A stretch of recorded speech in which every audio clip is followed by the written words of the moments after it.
Ternyata kekuatan ilahinya disimpan dalam artefak suci.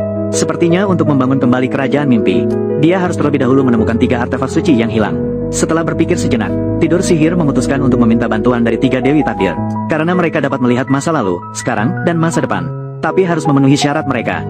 Dia juga harus menyiapkan beberapa barang khusus. Kemudian, Tidur Sihir itu tiba di sebuah perairan misterius yang dipenuhi kabut. Ini adalah pintu masuk menuju wilayah 3 Dewi Takdir. Dia perlahan-lahan mendekatkan tangannya ke permukaan air. Dalam sekejap, dia ditarik ke dalam oleh mimpi buruk di dalamnya. Segera, dia memulai petualangan fantastis yang penuh dengan makna simbolis. Dia pertama-tama memasuki mimpi seorang petani.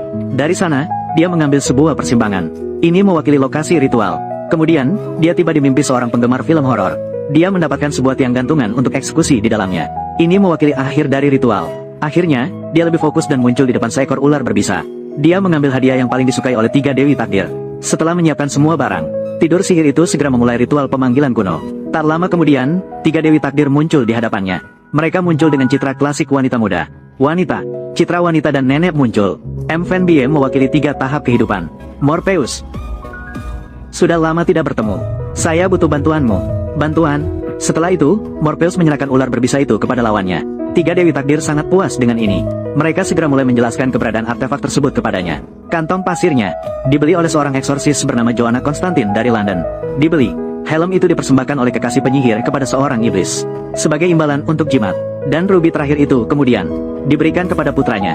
Morpheus ingin menanyakan beberapa informasi lebih lanjut. Namun, ketiga dewi menyatakan bahwa jumlah pertanyaan sudah habis.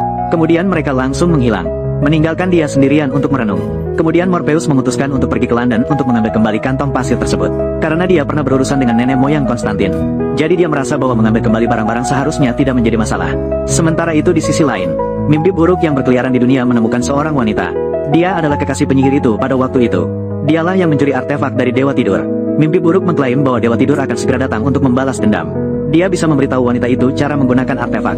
Tapi dia meminta wanita itu untuk membantunya membunuh Dewa Tidur. Namun wanita itu menyatakan bahwa barang-barang itu sudah dia jual, ditukar dengan biaya hidupnya selama bertahun-tahun. Jelas ini sama sekali tidak meyakinkan mimpi buruk. Segera dia mengeluarkan belati, bersiap untuk mencungkil bola mata wanita itu, dan menaruhnya ke dalam rongga matanya, untuk melihat keberadaan artefak tersebut. Siapa sangka, detik berikutnya wanita itu mengeluarkan sebuah jimat.